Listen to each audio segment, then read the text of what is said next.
कला के, सुनिए सर, कला के क्षेत्र में परिवर्तन।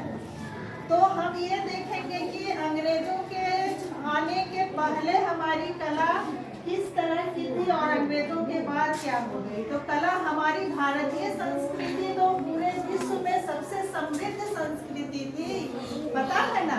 हमारी संस्कृति पहले भी हम पढ़ा चुके हैं, भारतीय संस्कृति सबसे समृद्ध संस्कृति थी और पूरे विश्व को ये अध्यात्म के क्षेत्र में और भी कला के क्षेत्र में पूरे विश्व को मार्गदर्शन किया है।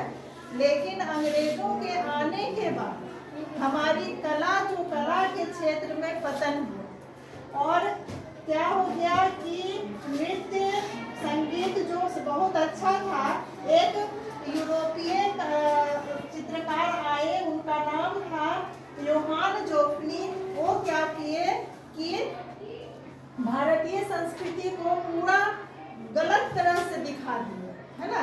जैसे क्या दिखाए कि सिराजुद्दौला के द्वारा क्या किया जा रहा है, ताज पहनाया जा रहा है अंग्रेजों को और प्रेसिडेंट्स कॉलोनी को दिखा दिए कि ये मेरा बहुत अच्छा है और भारतीय गांव के क्षेत्र को दिखा दिए, देखो कैसा टूटा फूटा घर में लोग पहले रहता था, अब देखो भारत कितना अच्छा हो गया है ना।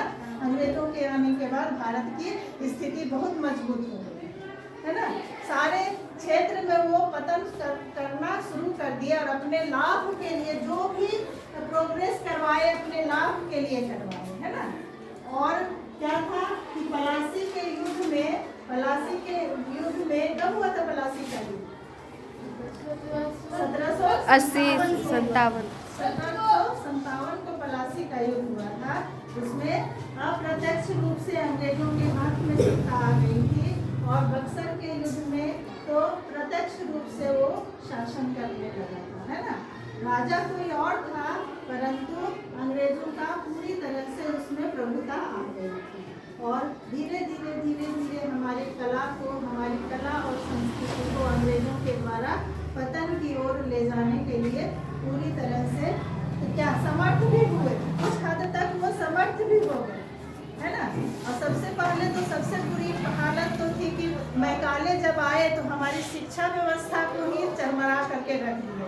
जो आज भी वो व्यवस्था क्या है, हम उसी व्यवस्था को लेकर के चल रहे हैं। हमारी अपनी जो पद्धति थी वो समाप्त हो गई, ठीक है।